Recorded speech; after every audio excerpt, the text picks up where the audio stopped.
લગ્ન કરવા છે રાજા અને રાણીની જેમ, કે પછી ખોવાઈ જવું છે પેલેસની શાન અને પ્રકૃતિ સાથે? તો આજે જ બુક કરો તમારો સ્ટે અથવા તમારી ઇવેન્ટ balarampalace.com પરથી. લોકશાહી, સરકાર, વિપક્ષ, સત્તા, ગેરસત્તા આ બધા જ શબ્દોનું અસ્તિત્વ જ્યારે નહોતું ત્યારે પણ આપણા વડીલો કેટલા દૂરંદેશીવાળા હતા એ આપણને સમજાય. એમની પાસે અમુક એવી કહેવતો હતી કે કહેવતો આજે પણ સાંભળીએ તો થાય કે નહીં, આપણી જ સરકારો અને આપણી જ વ્યવસ્થા માટે એ લોકો આ બોલતા હતા. બહુ નાનપણમાં વાત સાંભળી હતી કે જ્યારે કહેવાતું એક કહેવતના સ્વરૂપમાં કે લાજવાના બદલે ગાજે છે. જે વાતની એને શરમ આવવી જોઈએ એ વાતની જગ્યાએ તમે જ્યારે એના પર ગૌરવની જેમ એ વાતને પ્રસ્થાપિત કરવા માંડો અને જે વ્યક્તિ પ્રશ્નો ઉઠાવી રહ્યો છે એના પર સવાલ કરવા માંડો ત્યારે એક વાત સમજાય કે તમને રસ જ નથી સોલ્યુશનમાં. નમસ્કાર, આપની સાથે હું દેવાંશી.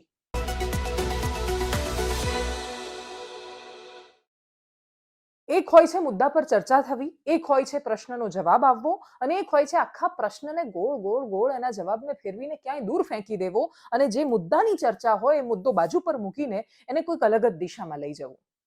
પ્રવક્તા મંત્રી ઋષિકેશભાઈ પટેલે આજે એ જ કહ્યું. એમણે જે જવાબ આપ્યો, એ જે લાજવાને બદલે ગાજ્યા, એ બધા વિશે વાત કરતા પહેલા મૂળ મુદ્દો તમને સમજાવવો છે. એ મુદ્દો અતિશય મહત્વનો છે. અરવલ્લીનો એક છોકરો, એ છોકરો સામે આવીને જ્યારે પત્રકાર પરિષદ પણ કરે છે એના પહેલા એ અમારા સ્ટુડિયોમાં પણ આવ્યો હતો અને એ છોકરાએ કહ્યું કે અરવલ્લીમાં બેંક અને બીજી એક જગ્યાએ સહકારી ક્ષેત્રમાં, ડેરીમાં કે બેંકમાં કે અલગ અલગ રીતે એને નોકરી અપાવવાના નામે એના પપ્પાની પાસેથી 75 લાખ રૂપિયા લેવામાં આવ્યા. એના પપ્પાએ ટુકડે ટુકડે એ રૂપિયા આપ્યા પોતાના છોકરાની નોકરી માટે. એના પપ્પાએ ખોટું જ કર્યું, એને ન જ આપવા જોઈએ, ન જ ભરોસો કરવો જોઈએ, પણ આપણે ત્યાં તો દુકાનો ચાલે છે. દરેક એવું માને છે કે આ બધું જ ચોરીથી થઈ રહ્યું છે તો હું ન રહી જાઉં, મારે જ શું કામ પ્રમાણિકતાનો ઠેકો લઈને ફરવાનું, મારે જ શું કામ વફાદારીની વાતો કરવાની, હું જ શું કામ દેશભક્ત બનવું, કેમ કે મારે તો બધું સારું ને ઈમાનદારીના ચક્કરમાં મારો છોકરો નોકરી વગરનો રહી જશે. અને એટલે જે પપ્પાએ રૂપિયા ભર્યા એના પછી ના નોકરી મળી ના રૂપિયા પાછા આપ્યા. એ વ્યક્તિઓ કોઈ જેવા તેવા નથી, કોઈ બેંકમાં ડિરેક્ટર છે, કોઈ સહકારી ક્ષેત્રમાં માંધાતા કે માથું ગણાય છે, એ પ્રકારના લોકો, જે લોકો મોટા ગણાય છે, જેમનું વર્ચસ્વ હોય છે, એ લોકો આવી ચોરીના ધંધા કરે ત્યારે એમને શરમ આવવી જોઈએ. પણ કમનસીબે મોટી ચોરીઓની શરૂઆત મોટા લોકો જ કરે છે. નાનો ચોર પકડાય છે તો એના પર આખી દુનિયા એની નિંદા કરવા માટે હોય છે. મોટો માણસ ચોરી કરે તો એને સમાજમાં સ્ટેજ પર બેસાડીને સન્માન આપે છે કે બહુ રૂપિયાવાળા ને બહુ મોટા ને બહુ મહાન. પણ ખેર, એ વ્યક્તિને રૂપિયા પણ પાછા ન મળ્યા, છોકરાને નોકરી પણ ન મળી, આઘાત સહન ન થયો. એ પિતાએ પોતાની જાતે મોતને વાલું કર્યું. મરતા પહેલા એમણે જે ચિઠ્ઠી લખી એની અંદર સ્પષ્ટ શબ્દોમાં નામ સાથે ઉલ્લેખ કરવામાં આવ્યો. જુલાઈ 2023ની ઘટના. અરવલ્લીમાં એક પછી એક પોલીસ કચેરીના આંટા ખાધા, એક પછી એક અધિકારીઓની ચેમ્બરની બહાર એ માણસે પોતાના ચપ્પલ ઘસી નાખ્યા. એ છોકરો એક પછી એક જગ્યાએ જઈ રહ્યો છે, કોઈ ફરિયાદ લેવા તૈયાર નથી. શું કામ? કેમ કે નેતાએ પવિત્ર કરી શકે એ પ્રકારનો એક કમળ છાપ પટ્ટો પહેરી રાખ્યો છે. આમ તો કમળનો ખેસ એ ભારતીય જનતા પાર્ટી માટે સૌથી પવિત્ર ખેસ હોવો જોઈએ, કેમ કે એની પાછળ તો બહુ અગણિત બલિદાનો છે.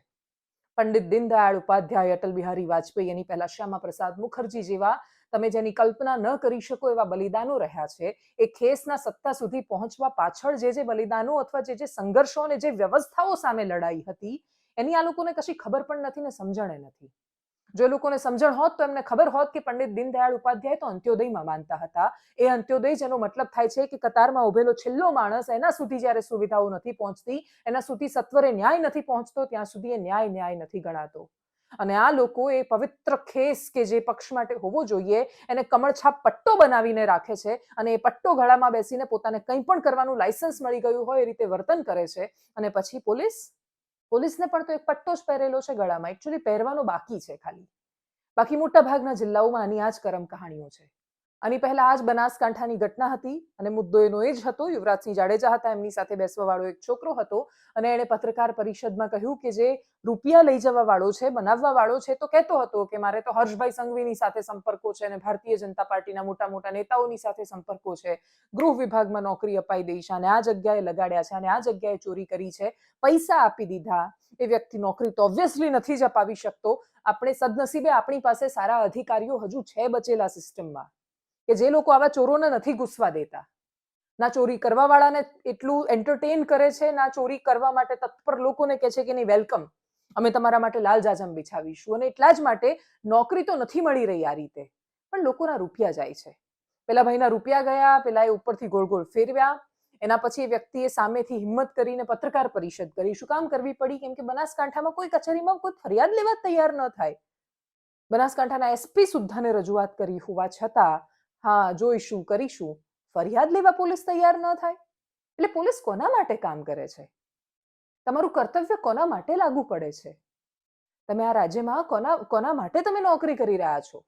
તમે યુનિયન પબ્લિક સર્વિસ કમિશન નામે એક એક્ઝામ પાસ કરી ત્યારે ઇન્ટરવ્યુમાં તો બહુ મોટી મોટી વાતો કરી હશે. આદર્શ, નીતિમત્તા, પ્રામાણિકતા, વફાદારી એ બધું જ ક્યાં જતું રહે છે? તમે જે સંવિધાનની શપથ લઈને અથવા જે સંવિધાન વાંચીને સંવિધાન જ સર્વોપરી જેવા શબ્દો વાપરીને આવી જાઓ છો અહીંયા અધિકારી બનીને, પછી આ રાજ્ય પ્રત્યે તમારું કોઈ જ કર્તવ્ય કે જવાબદારી નથી બાકી રહેતા. કમનસીબે આ બધી વાતોની કોઈ અસર જ નથી થતી, ફરક જ નથી પડતો. અધિકારીઓને પણ એમ જ લાગે છે કે ઈમાનદારીના ચીલા ચાતરવાની જે ઠેકો છે અમે ખાલી થોડો લઈ રાખ્યો છે.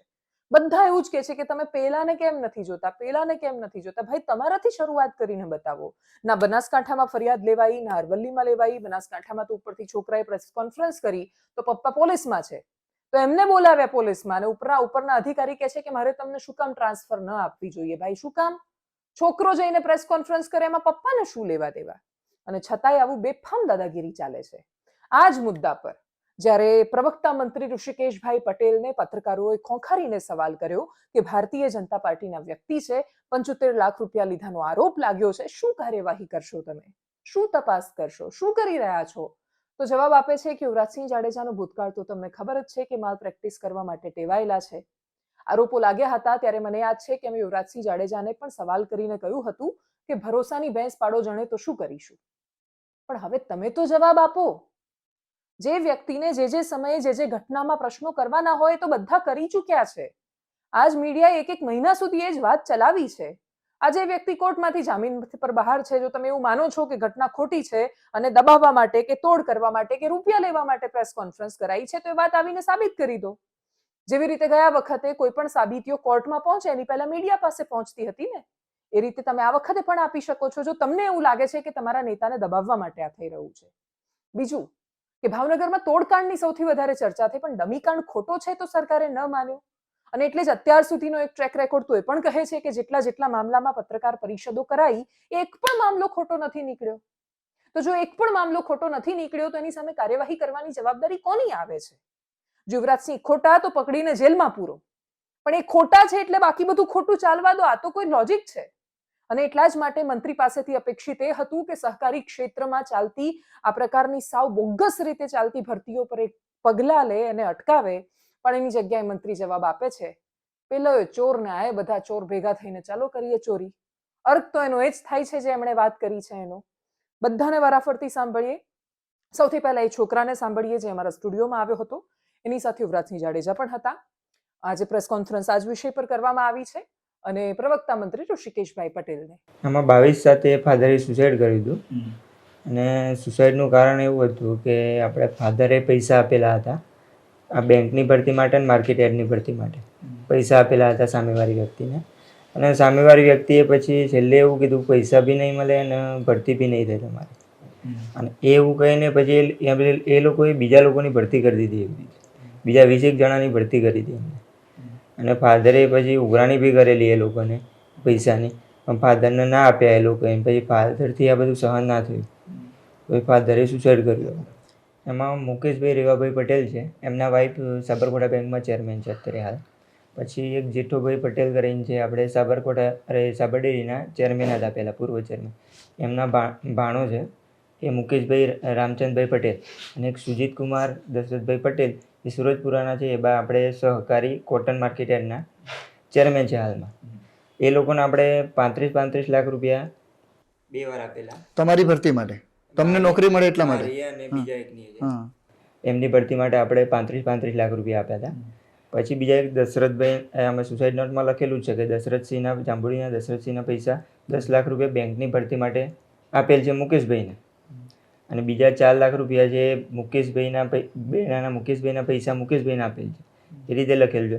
અને નીચે બીજી એક સુસાઇડ નોટમાં લખેલું છે કે કરણપુરના નિકેશભાઈ તથા ભોગેભાઈના પૈસા મુકેશભાઈ તથા સુજીતકુમાર તથા મુકેશભાઈના માર્કેટ યાર્ડની ભરતી માટે આપેલ છે. અને જે વસૂલ કરો એ રીતે સુસાઇડ નોટમાં ક્લિયરલી લખેલું. આ સુસાઇડ નોટની કોપી છે અને એ સુસાઇડ નોટમાં એમના પિતાશ્રીએ જેમની પાસેથી પૈસા લીધા અને જેમને નોકરીએ લગાડવા માટે પૈસા આપ્યા એ તમામ વિગતો એ આમાં આપેલી છે. અને જે પૈસાનો વહીવટ થયો એ પૈસાનો વહીવટ એ મોટા ભાગે રોકડ એ કરવામાં આવ્યો છે. 22 સાથે આ ઘટના બની અને 8મી તારીખે 8/8 આની અરજીઓ એ અલગ અલગ વિભાગોમાં આપી છતાં પણ એ એફઆઈઆર નોંધવામાં નથી આવી. શંકાની સોય અમારી એ પોલીસ કચેરી સમક્ષ છે કે ભાઈ પોલીસની જવાબદારી બને છે કે એને જે નાગરિક હોય એ નાગરિકની ફરિયાદ નોંધવી, પણ ફરિયાદ નોંધવામાં આવતી નથી. એ શા માટે નોંધવામાં નથી આવતી એ અમે નથી જાણતા. ક્યાં સત્તાધીશો કે ક્યાં વગદાર લોકો એની રોકી રહ્યા છે એ અમે નથી જાણતા, પણ કશું કંઈક દાળમાં કાળું છે એવું અમને લાગી રહ્યું છે. પછી સામેવાળા વ્યક્તિઓ હતા જે મુકેશભાઈ રીવાભાઈ પટેલ વસલપુર, મુકેશભાઈ રામચંદ્રભાઈ પટેલ મુનપુર, સુજીતકુમાર દશરથભાઈ પટેલ સુરજપુરા, આ 3 લોકોને સાબરકાંઠા બેંક અને માર્કેટ યાર્ડની ભરતી માટેના પૈસા આપેલા હતા. અને એ લોકોએ પછી અમારી ભરતી ના કરી અને બીજા લોકોની ભરતી કરી દીધી બીજા પૈસા લઈને. અને મારા ફાધરને પૈસા આપવાને ના પાડી દીધી એ લોકોએ. મારા ફાધર પછી ટ્રેસમાં આવી ગયા અને એમને સુસાઇડ કર્યું હતું. અને એમાં મુકેશભાઈ રીવાભાઈ પટેલ છે, એમના વાઇફ સાબરકાંઠા બેંકમાં ચેરમેન છે. પછી જે મુકેશભાઈ રામચંદ્રભાઈ પટેલ એમના મામા છે એ સાબર ડેરીના પૂર્વ ચેરમેન હતા. અને સુજીતકુમાર દશરથભાઈ પટેલ એ કોટન માર્કેટ યાર્ડના ચેરમેન છે અત્યારે હાલમાં. અને આપ મીડિયાવાળા બધાએ અમારો સપોર્ટ કરે અને જેમ બને એમ જલ્દીથી એફઆઈઆર થાય એવી મારી અપીલ છે. 75 લાખ રૂપિયા લીધા, ફરિયાદ પોલીસ લેતી નથી અને વ્યક્તિએ સુસાઇડ કરવું પડ્યું છે. યુવરાજસિંહનો તો ઇતિહાસ આપને પણ ખબર છે કે કેવી રીતે ભૂતકાળની અંદર આ આક્ષેપો કરવા અને સાથે બીજા પ્રકારની માલ પ્રેક્ટિસ કરવી આ આપણે સૌએ જોયું છે.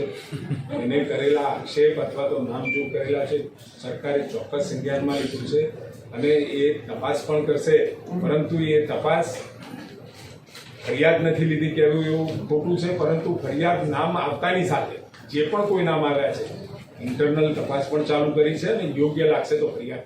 આગળ વાત આપણી સમાજની વ્યવસ્થાની પણ કરીએ.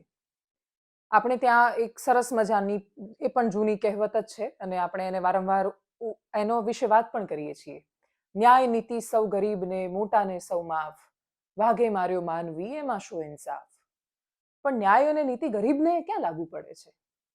ચોરી મોટો કરે ને નાનો કરે, અલ્ટિમેટલી તો આપણે જ્યારે પોલિટિશિયન્સ કશું ખોટું કરે છે ત્યારે તો મોમો પાડીને એમને બોલીએ છીએ. અધિકારીઓ કરે છે તો રાજનેતાઓ જેટલી નહીં પણ થોડી ઘણી ગાળો તો એ પણ ખાય છે. પણ સામાન્ય માણસો એ ચોર નીકળે તો એમને તો ગાળ પણ નથી આપતું કોઈ. એ તો એવું સમજે છે ને એવું કહેવામાં આવે છે કે ભાઈ આખી દુનિયા ચોરી કરે છે, એણે પણ કરી. એક વિચિત્ર ઘટના સામે આવી છોટાઉદેપુર જિલ્લામાંથી. સામાન્ય રીતે છોટાઉદેપુર જિલ્લો બહુ જ ખરાબ ભણવાની પરિસ્થિતિ, શિક્ષણનું કથળતું સ્તર, જીપડામાં જ્યારે એક સાથે અનેક માણસોને ભરીને બાળકોને ઘેટા બકરાની જેમ લઈ જતા હોય આ પ્રકારના દ્રશ્યો આવતા હોય સામાન્ય રીતે ફિક્સ છે. છોટાઉદેપુર એવું અમે આમ સ્લગ પણ જોઈએ. સ્લગ એટલે જે ટાઇટલ આપેલું હોય એ અમે જ્યારે કોઈ રિપોર્ટર જ્યારે સ્ટોરી મોકલે તો છોટાઉદેપુર વાંચીએ તો અમને ખબર પડી જાય કે કાં તો બહુ જ ખરાબ શાળા હશે, કાં તો શિક્ષકને કશું આવડતું નહીં હોય, કાં તો પછી જીપડામાં બાળકો આ રીતે જતા હશે. આ પ્રકારની જ સ્ટોરી હશે. પણ એક અલગ સ્ટોરી આવી વાંચવું હતી તો સંખેડાથી આગળ 5 કિલોમીટર પોતાના ગામથી દૂર છોકરીઓ હાઈસ્કૂલમાં ભણવા માટે જતી હતી. એ મા બાપને પણ સલામ કરવી પડે કે જે જિલ્લાનું એજ્યુકેશન ભયાનક રીતે ખરાબ પરિસ્થિતિમાં આવીને ઊભું છે, જેનું પરિણામ અતિશય ખરાબ આવતું હોય છે, ત્યાંના વાલી પોતાના બાળકોને, પોતાની છોકરીઓને હિંમતથી પણ વિશેષ વિશ્વાસ કરીને 5 કિલોમીટર દૂર શાળાએ મોકલે છે. તો શું એ વિસ્તારના દરેક લોકોની જવાબદારી નથી આવતી કે મા બાપનો ભરોસો ન તૂટવા દે? કમનસીબે એવું નથી થતું. એ છોકરીઓ રિટર્નમાં આવતી વખતે એમને કોઈ બસ મળી નહીં તો એ પિકઅપ વાન એક રસ્તામાં મળી, એક પિકઅપ, એક ડાલા જેવું. તો એ પિકઅપમાં બેઠા એ લોકો અને ટેમ્પોમાં આગળ વધતા હતા. એ પિકઅપમાં ત્યારે એ વાહનમાં બીજા 5 માણસો બેઠા હતા. છોકરીઓ જેવી 5 બેસી કે તરત જ એમની સાથે અડપલા કરવાનું શરૂ કરી દીધું એ 5 માણસોએ. અને પછી છોકરીઓએ ભયાનક રીતે પોતાને બચાવવાની કોશિશ કરી. ડ્રાઈવરને વારંવાર રિક્વેસ્ટ કરી કે ભાઈ અમને ઉતારી મૂક, પણ ડ્રાઈવરે ન સાંભળ્યું. છેલ્લે છોકરીઓએ પોતાના ચરિત્રની રક્ષા કરવા માટે, પોતાના શરીરની રક્ષા કરવા માટે એ છોકરીઓ ચાલુ વાહનમાંથી નીચે કૂદી ગઈ. ચાલુ વાહનમાંથી કૂદી ગઈ તો એમને વાગ્યું પણ ખરું, અને સદનસીબ જુઓ કે એનું બેલેન્સ હલ્યું ત્યાં, એટલે પેલું જે પિકઅપ હતું એ પણ નીચે આખું પલટાયું, અને પલટાયા પછી એ જે લોકો હતા એ લોકો પણ ઈજાગ્રસ્ત થયા, અને એટલા માટે એમને હોસ્પિટલમાં લઈ જવામાં આવ્યા. છોકરીઓ પણ કમનસીબ ઈજાગ્રસ્ત છે, એમની પણ સારવાર ચાલી રહી છે. આખા રાજ્યમાંથી દરેક લોકો પ્રતિક્રિયા આપી રહ્યા છે. ઘટના દુર્ભાગ્યપૂર્ણ છે, પણ છતાં એ છોકરીઓની હિંમતને બધા જ સલામ કરી રહ્યા છે. એમણે છેલ્લે હિંમત કરીને એમને એવું લાગ્યું કે થોડુંક વાગશે પણ છતાંય કૂદી જઈએ, અને એ કૂદ્યા, પેલું પિકઅપ પલટાયું અને એ લોકો સામે આવ્યા. અને જે આવી વિકૃત માનસિકતાવાળા લોકો છે એ લોકો પણ સામે આવવા જરૂરી છે. આ મામલા પર અનેક પ્રતિક્રિયાઓ સામે આવી રહી છે, પણ સાથે એક વાત ખાસ એ યાદ રાખવી પડશે, વિશેષ હું એ જોડી રહી છું એ વાતને, કે કોઈ પણ વિસ્તારમાં, અને એ પણ એવા અંતરિયાળ વિસ્તારોમાં કે જ્યાં ભણવા જવું એક દુષ્કર બાબત થઈ જાય છે, જ્યાં તમે સપનું નથી જોઈ શકતા ઘણી બધી બાબતોનું, એ જગ્યાએ જો કોઈ પોતાના બધા જ બેડીઓ, બંધનો, બંદીશોને તોડીને કોઈ વ્યક્તિ આકાશમાં ઉડવાનું સપનું જુએ છે, તો એને મદદ કરવી એ તો આપણી બધાની ફરજ બની જાય છે. રસ્તા પર જતા વાહન ચાલકો આ રીતે જો આંખોની અંદર આવી ખરાબ દ્રષ્ટિ, કુદ્રષ્ટિ રાખીને જશે તો પછી છોકરીઓને કોણ બચાવશે? સાંભળીએ સામે આવેલી રાજકીય પ્રતિક્રિયાઓને. આ કુંડલી ગામ એટલે નસવાડી તાલુકાનું કુંડલી ગામની આ 6 વિદ્યાર્થીનીઓ હતી કે જે બાજુમાં કોસિંદ્રા કરીને એક ગામ છે, ત્યાં ભણતી હતી, ત્યાં સ્કૂલ છે, અને મોટાભાગે ત્યાં આ પિકઅપ ડાલા અને એમાં બેસવાનો એક ટ્રેન્ડ છે, અને ઝડપથી બસ આવે એની રાહ જોયા સિવાય આ વિદ્યાર્થીનીઓ અને વિદ્યાર્થીઓ અથવા તો ખેત મજૂરો અથવા તો ખેડૂતો આ બધા ઉપયોગ કરતા હોય એવી એક પ્રેક્ટિસ આપણને ત્યાં આગળ જોવા મળી છે. વિદ્યાર્થીનીઓ આ ટેમ્પોમાં બેઠી હતી, અને ટેમ્પોમાં બદ ઇરાદાથી લગભગ 6 જેટલા ઈસમોએ એમાં એમની છેડતી કરી, પરંતુ વિદ્યાર્થીનીઓ હિંમતવાળી હતી, એ ટેમ્પોમાંથી એ કૂદી ગઈ, અને એ ટેમ્પોમાંથી કૂદી જતા એ લોકો ભાગવાનો પ્રયત્ન કરતા, એ જ ટેમ્પો આગળ જઈ અને એ પલટી ખાઈ ગયો, અને ત્યાં આગળ પોલીસને ઝડપથી આ માહિતી મળતા પહોંચી ગઈ. એમાંથી એક જે ડ્રાઈવર અને ટેમ્પો માલિક છે સુરેશ, એની ધરપકડ પણ કરી છે, અને આ તમામે તમામ આરોપીઓ વિરુદ્ધ ખૂબ સખ્ત એવી કલમો, પોસ્કોની, છેડતીની, ધાડની સારી કલમો એવી ઉમેરી છે કે જેથી કરી આવતા સમયની અંદર એમને જામીન પણ ના મળે, અને સરકાર અને ગૃહ વિભાગ ખૂબ સખ્તાઈથી આમાં પગલાં લઈ રહ્યું. બાજુ પબ્લિક ટ્રાન્સપોર્ટેશન સિસ્ટમ ને તમે ખતમ કરી દીધી છે, અને બીજી બાજુ સલામતીના બણગા ફૂંકો છો, પણ ગુજરાતમાં આજે બહેન દીકરીઓ સલામત નથી રહી. આજે કોઈને પણ સરકારનો, પોલીસનો, પ્રશાસનનો ડર નથી રહ્યો. એ દારૂ, જુગાર, ડ્રગ્સની બધી હોય, ખુલ્લેઆમ છેડતી કે બળાત્કારના બનાવો હોય, અને જે બનાવો બને છે એની પોલીસ ફરિયાદ પછી પણ કાર્યવાહી નથી થતી. એના કારણે આવી માનસિકતાવાળા લોકોને છૂટો દોર મળે. છેલ્લા 4 દિવસથી જે હિટ એન્ડ રન કેસની વાત કરી રહ્યા હતા, હિટ એન્ડ રન કાયદાની વાત કરી રહ્યા હતા, એની અંદર સરકારે આખરે પાછી પાની કરી છે. સરકાર સતત આ કરતી આવી છે. વારંવાર જેમ મક્કમ નિર્ણયોની કેન્દ્ર સરકારની વારંવાર ઉલ્લેખ પણ થાય છે, પ્રશંસા પણ થાય છે. આર્ટિકલ 370 થી લઈને ઘણી બધી જગ્યાએ ભારત સરકારનું એ વલણ જોવા મળ્યું કે જ્યાં લાગ્યું કે સરકાર બહુ દ્રઢતાપૂર્વક, મક્કમતાથી પોતાને જે કરવું હોય કરીને બતાવે છે.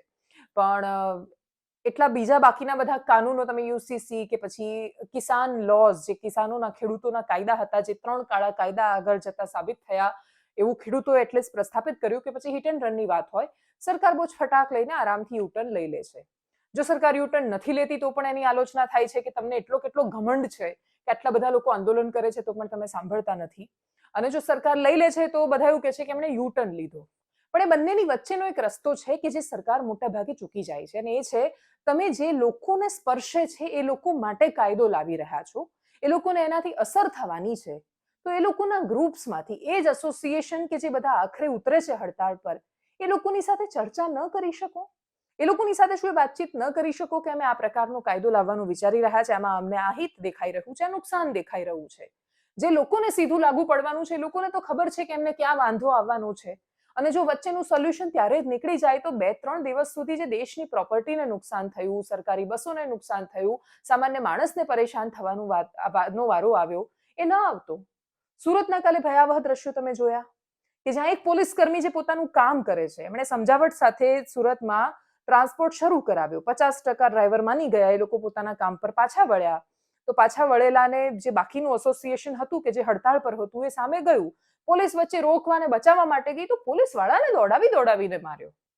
કાયદો અને વ્યવસ્થાની સ્થિતિ ગઈકાલ સુધી જે લોકો હાથમાં લેતા હતા, આજે લોકોનો નિર્ણય સરકારે માની લીધો છે. સરકાર માટે માનવું એટલા માટે પણ જરૂરી હતો કે આગળ જતા આનાથી પણ મોટું નુકસાન થઈ શકતું હતું. પણ એક વચ્ચેનો રસ્તો જે સરકાર દર વખતે ભૂલી જાય છે, દરેક વખતે સામે આવીને ઉભો રહી જાય છે. મધ્યપ્રદેશમાં પણ એક ઘટના એ સામે આવી હતી કે ડ્રાઈવર એસોસિએશનના એક વ્યક્તિ જ્યારે જિલ્લામાં ફરિયાદ કરવા માટે ગયા ત્યારે કલેક્ટર બોલ્યા કે तुम्हारी औकात क्या है?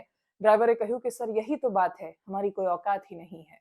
આ વિડીયો જ્યારે સામે આવ્યો ત્યારે પણ ખૂબ ચર્ચામાં આવ્યો. આખરે એ કલેક્ટરને સસ્પેન્ડ કરી દેવામાં આવ્યા છે. મુખ્યમંત્રી કાર્યાલયમાંથી આ કઠોર નિર્ણય લઈ લેવામાં આવ્યો છે. અને એટલે જ મધ્યપ્રદેશમાં સરકાર નવી છે તો દરેક વાતના ફાયદા ગેરફાયદા, તરત થતા નિર્ણયો બધું જ દેખાઈ રહ્યું છે. ગુજરાતમાં સરકાર જૂની છે તો પોલીસવાળાને કોઈ દોડાવીને મારે તો એ કોઈ કઠોર નિર્ણયો નથી જોવા મળતા. જોઈએ વિડીયોને. कोई कानून को अपने हाथ में नहीं लेगा, ये पे मेरा सुनिए। हाँ, और ऐसी बात हम तुम पे करें यहाँ पे अच्छे से बोलो, समझते हैं क्या बोल रहे हो? समझ रखो, क्या करोगे तुम? क्या औकात है तुम्हारी? यही तो चीज है सर, हम यही लड़ाई हमारी कोई नहीं, ये कोई लड़ाई ऐसी नहीं होती है. हम हाथ जोड़ के आपसे અને છેલ્લે વાત 7મી તારીખે નેત્રંગમાં થનારી સભાની કરીએ. આમ આદમી પાર્ટી આને ખૂબ મોટા અવસર તરીકે જોઈ રહી છે. એક બાજુ એન્ફોર્સમેન્ટ ડિરેક્ટરેટ એટલે કે ઈડી સતત અરવિંદ કેજરીવાલને એક પછી એક સમન્સ પાઠવી રહી છે. વર્તમાન પરિસ્થિતિને જોતા એ જ સૌથી મોટી શંકા કુશંકા છે કે જે રેલી માટે આટલી વિશાળ તૈયારીઓ કરવામાં આવી રહી છે, અરવિંદ કેજરીવાલ સમન્સ પાઠવવા છતાં ઈડી સમક્ષ હાજર નથી થયા. જો ઈડી એમની અટકાયત કે ધરપકડ કરી લેશે તો શું અરવિંદ કેજરીવાલ ગુજરાતના એ કાર્યક્રમમાં હાજર થઈ શકશે કે કેમ? ભવિષ્ય તો આપણે કોઈએ જોયું નથી અને એટલે આપણને ખબર નથી. વર્તમાન આપણને સમજાય છે અને વર્તમાનની દ્રષ્ટિથી ભવિષ્યમાં ઈરાદા શું છે એ પણ સમજાય છે. આમ આદમી પાર્ટી માટે આ કરો યા મરોની જંગ છે એટલા માટે કેમ કે ચૈતર વસાવા હવે એટલો લોકપ્રિય અને સરખામણીએ જોવા જઈએ તો એકમાત્ર લોકપ્રિય ચહેરો બન્યો છે કે રહ્યો છે એમની પાસે કે જેની પાસે પોતાની વિધાનસભા સિવાયની એક વિશાળ લોકચાહનાવાળા લોકો હોય. એટલા માટે કેમ કે બાકીના ધારાસભ્યો છે એ પણ લોકપ્રિય નથી એવું નથી, પણ એ પોતાના ક્ષેત્ર પૂરતા સીમિત છે. ચૈતર વસાવા આખા આદિવાસી પટ્ટામાં એટલે અંબાજીથી ઉમરગામ સુધીમાં દેશના ઓલમોસ્ટ 1 કરોડ આદિવાસીઓનો ગમતો ચહેરો છે. ખાસ તો યુવાન આદિવાસીઓનો ગમતો ચહેરો છે અને એ જેલમાં છે. એટલે દરેક પરિસ્થિતિથી આમ આદમી પાર્ટી એ પરિસ્થિતિમાં આવીને ઊભી છે કે એમને લડવું જ પડે એમ છે. કરસન બાપુ ભાદરકા ગઈકાલથી જ પહોંચી ગયા હતા. બીજા પણ ઘણા બધા રાજનેતાઓ છે, પ્રવીણ રામ પહોંચ્યા છે. એ સિવાયના પણ પોલિટિશિયન્સ બધા 1-2 દિવસ પહેલા પહોંચી જવાના છે ડેડિયાપાડામાં, નેત્રંગમાં અને આજુબાજુના વિસ્તારોમાં ફરીને બહુ જ વિશાળ જનમેદની અને ભીડ ભેગી કરવાની કોશિશ કરી રહ્યા છે. એ ભીડ ભેગી કરવી અને શક્તિ પ્રદર્શન બતાવવું પણ બહુ જરૂરી છે કેમ કે ઇન્ડિયા ગઠબંધનમાં જ્યારે ત્રાજવે તોલવાનું થાય કે આમ આદમી પાર્ટીને સીટ આપવી કે નહીં 26માંથી એક પણ, અને 26માંથી એ પણ ભરૂચ લોકસભા જેવી સીટ, તો એના માટે આ શક્તિ પ્રદર્શન મહત્વનું રહેવાનું છે. કરસન બાપુ ભાદરકાએ ત્યાં શું કહ્યું સાંભળીએ. આનંદ થાય છે કે અત્યારે હું એ ગ્રાઉન્ડ ઉપર ઉભ્યો છું કે જે ગ્રાઉન્ડ ઉપર, જે મેદાન ઉપર, નેત્રંગના એ મેદાન ઉપર આગામી 7/1/2024 ઇતિહાસ બનવાનો છે. આદિવાસી સમાજ ઉપર, ચૈતર વસાવાભાઈ અને એના પરિવાર ઉપર જે આ અન્યાયી સરકારે, જે લોકશાહીની દુશ્મન સરકારે જે કારો કેર વહાવ્યો છે, આ આદિવાસી સમાજ અને લોકશાહીના દુશ્મનોને હણવા માટે ક્રાંતિનો ઉદય આ મેદાન ઉપરથી થવાનો છે. એટલા માટે દરેક લોકશાહીના પૂજારી, તાકાત અને યુવાનોના પૂજારીઓને બે હાથ જોડીને વિનંતી કરું છું કે જો ભૂલાઈ ન જાય, આગામી 7/1/2024 આ ગ્રાઉન્ડ ઉપર આપણે લાખો અને લાખોની સંખ્યામાં મળવાનું છે. રાષ્ટ્ર માટે મળવાનું છે, લોકશાહીના રક્ષણ માટે મળવાનું છે, બહેનો ઉપર જે અન્યાય થાય છે એના માટે મળવાનું છે. ચૈતરભાઈ વસાવાને ખોટા ગુનાઓમાં જે જેલમાં નાખ્યા છે એનો ન્યાય મેળવવા માટે, એક બુલંદ અવાજ ઉભો કરવા માટે, રાષ્ટ્રને એક સાચી દિશા અને બંધારણનું સાચું રક્ષણ થાય એ માટે તમારે મારે સોએ લાખોની સંખ્યામાં આ ગ્રાઉન્ડ ઉપર ઇતિહાસ સર્જવાનો છે. આ ગ્રાઉન્ડ ઉપર પૂરું વિશ્વ નોંધ લે એ ટાઈપનો લોકશાહીનું રક્ષણ કરતો કાર્યક્રમ કરવાનો છે. ભરોસો છે મને તમારા ઉપર કે કોઈ પણ રીઝન આપ્યા વગર બધું જ સાઈડમાં કરીને લાખોની મેદનીમાં આપણે 7 તારીખે અહીંયા મળીએ છીએ. આદિવાસી સમાજનો એક હિરલો, આદિવાસી સમાજનો એક શેર કે જે હંમેશા આદિવાસી સમાજ માટે અવાજ ઉઠાવતો રહ્યો છે. જેણે હંમેશા આદિવાસી સમાજને જે પડતર પ્રશ્નો છે એના માટે કાયમી માટે લડાયક ભૂમિકામાં જે વ્યક્તિ રહ્યા છે એવા ચેતરભાઈ વસાવાને તોડી પાડવા માટે, એમને ખતમ કરવા માટે આ ભાજપની નમાલી સરકાર અને અહીંયાના સાંસદ મનસુખભાઈ વસાવા લઈ દઈને એમની જે પાછળ પડ્યા છે. પરંતુ એમને કહેવા માંગીએ છીએ કે સાહેબ, કોઈ પણ હીરાને તમે જ્યારે ઘસો ત્યારે તૂટે નહીં, એ ચળકાટ મારે. એમ તમે જેટલો પણ આ હીરાને ઘસવાનો પ્રયત્ન કરશો એને તોડવાનો પ્રયત્ન કરશે, ચેતરભાઈ વસાવા ક્યારેય તૂટવાના નથી. પરંતુ ચેતરભાઈ વસાવાને જેટલો ઘસવાનો પ્રયત્ન થશે એ વધારે ને વધારે ચળકશે અને ઉગીને બહાર આવશે, સૂરજની જેમ તપશે. અને એટલા માટે જે ઘટના બની છે, જે જેલમાં નાખવામાં આવ્યા છે, એમના ધર્મપત્નીને જેલમાં નાખવામાં આવ્યા છે, એમની ઉપર અત્યાચાર થયો છે, એમના સમર્થનમાં આવનારી 7 જાન્યુઆરીના રોજ અહીંયા માનનીય અરવિંદ કેજરીવાલજી અને માનનીય ભગવત માન બંને મુખ્યમંત્રીઓ અહીંયા એમના સમર્થનમાં આવી રહ્યા છે. ત્યારે તમામ આદિવાસીઓને, તમામ ભરૂચ લોકસભાના તમામ લોકોને વિનંતી કરું છું કે આ ગ્રાઉન્ડ છે, આ ગ્રાઉન્ડની અંદર સભા યોજાવાની છે. અહીંયા તૈયારીઓ અત્યારથી જ પૂરજોશમાં ચાલુ છે. એટલે આ ગ્રાઉન્ડની અંદર ખૂબ વિશાળ સભા થવાની છે અને આપ સૌ પધારો અને આ પ્રોગ્રામની અંદર તાકાતથી આપણે આ ભાજપને બતાવી દઈએ, ચેતરભાઈ વસાવાની તાકાત બતાવી દઈએ. અને એક વાત જે તમને લાસ્ટમાં કહેવા માંગુ કે કોઈ પણ હવા છે, મોસમનો રૂખ બદલવાની તાકાત ધરાવે, હવા મોસમના રૂખને બદલવાની તાકાત ધરાવે. એમ દુઆ લોકો તરફથી મળેલી જે દુઆ છે એ પણ દરેક કઠિન પરિસ્થિતિને બદલવાની તાકાત ધરાવતી હોય છે. ત્યારે આપ સૌ અહીંયા પધારો અને ચેતરભાઈ વસાવાને એક દુઆ આપો તો ચોક્કસથી ચેતરભાઈ વસાવાની જો પરિવાર અત્યારે કઠિન પરિસ્થિતિમાંથી પસાર થઈ રહ્યો છે એમાંથી બહાર નીકળવાની એમને તાકાત આપશે. એનાલિસિસમાં અત્યારે બસ આટલું. જો આપ અમને યુટ્યુબ પર જોઈ રહ્યા છો તો સબસ્ક્રાઇબ કરો, ફેસબુક પર જોઈ રહ્યા છો તો ફોલો કરો, અમારા વિડીયોને શેર કરો, અમારી એપ્લિકેશન iOS એન્ડ્રોઇડ બંનેમાં છે તો એને આજે ડાઉનલોડ કરો. અને અમારા ફેસબુક પર જમાવટ એક્સક્લુઝિવ પર હું અયોધ્યાના અલગ અલગ સ્થળોથી, આમ તો સૌથી વધારે સરજુના કિનારાથી જ લાઈવ કરી રહી છું. તો તમારે જો અયોધ્યાના દિવ્ય દર્શન કરવા છે તો અમારી સાથે લાઈવમાં જોડાઈ જાઓ. નમસ્કાર.